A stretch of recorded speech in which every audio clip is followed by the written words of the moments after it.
Welcome back to MMA Al Dente. I am here to talk about Armen Petrosyan versus Christian Leroy Duncan. Christian Leroy Duncan is 8-0 as a pro. He's 27 years old, and he's giving up 1 inch of height, but he has 8 inches of reach over Armen Petrosyan, who is 32 years old and has a record of 8-2. Armen is a pure kickboxer, pretty much. He's got 6 knockout wins, 2 decisions in his 8 victories, and his 2 losses come actually one by knockout in 1 minute. He was knocked out on the regional scene, and then one by decision in the UFC to Caio Borralho. And I'll say this, even though I just described him as a pure striker, he survived on the ground with Caio Borralho and with Gregory Rodriguez, who had more than a share of moments, especially on the ground, with Armen Petrosyan. So the fact that he didn't, just get smoked by these black belts means he's not just a striker, I guess. So I probably shouldn't say that. But I don't envision him getting a submission victory anytime soon. I think anything he learns is going to be used to survive and get him back on the feet. And he won that Gregory Rodriguez fight. As I said, I disagree with the decision. I thought Gregory won. I thought he took over kind of down the stretch. Not completely, but I thought he won rounds 2 and 3 anyway. And he did so with grappling. But still, it was a really close fight. And Petrosyan, the reason he won that decision is because of his volume. This guy just, he makes use of his time on the feet. And he's got a lot of volume. Even if it's not the most powerful strikes, he's touching you everywhere. Down low, up high. And he's very effective there as a kickboxer. And I think there's a chance he takes away a lot of the strengths of Christian Leroy Duncan here. But of course, Christian Leroy Duncan is no ordinary striker. And if they are fighting at range, like I said, Christian's got 8 inches of reach on him. So that's astounding. And it could make for a very unique kickboxing challenge, even for the kickboxer. Petrosyan does have good kicks, speaking of which. He's gotten some nice finishes, a body kick knockout, a head kick on the Contender Series. And, he's a powerful enough guy. But here, lately, I think that was his last finish on the Contender Series, and he's won decisions since then. 2 in the UFC. Those are his 2 victories. A.J. Dobson and Gregory Rodriguez, which, again, is pretty close. But the Dobson fight was not.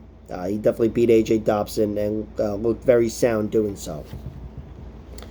Christian Leroy Duncan, he's 1-0 in the UFC, but it's like it never happened. Goes down as a first-round knockout, but it was a TKO due to injury. Dusko Todorovic got injured, and it's like it never happened.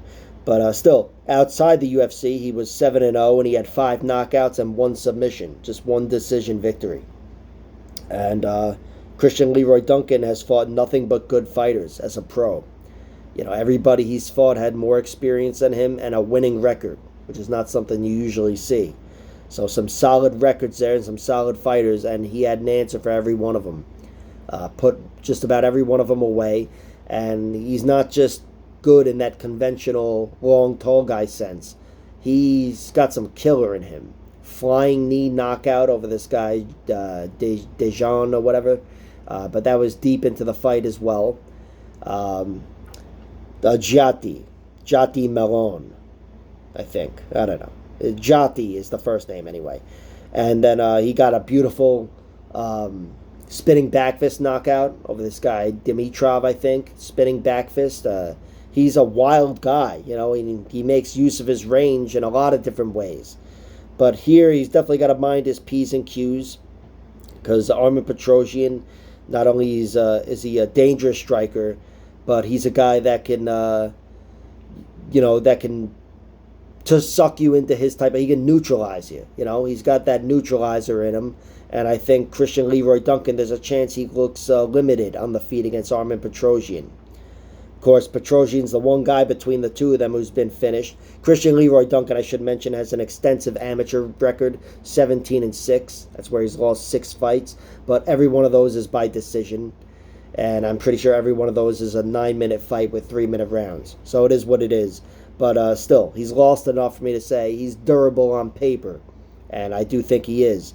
I think there's a lot more upside with Christian Leroy Duncan, but I think there's a chance this is a potentially bad matchup for him. And that's my pick and my bet. I think Armen Petrosyan will neutralize Christian Leroy Duncan. I I don't know how I'm picking the guy with 8 inches of reach disadvantage to neutralize the other guy, but that's what I'm picking. I think Armen is very sound technically, and if his chin holds up, if he has to deal with anything wild from Christian Leroy Duncan, I'm expecting him to give Leroy a fight he has trouble handling on the feet anyway. It would be interesting if Christian was able to take this to the ground or even try to. He's not the biggest grappler there is, but I think he's a better grappler than Petrosyan. Still, Petrosyan has survived with better grapplers inside the UFC and at the UFC level here, and I don't think he would get submitted by Christian Leroy Duncan. In the end, I see this being mostly a battle on the feet, and I am precisely the kind of idiot to go with the guy that has an 8-inch reach disadvantage. Armen Petrosyan is the pick. I bet on him at plus 120, and I bet on his decision line at plus 250. Duncan, again, he's never been finished. And Petrosyan is starting to look more like a point fighter at the UFC level. So that's the pick. Those are the sprinkles. Like, share, subscribe, all that horse shit, and check out my other videos.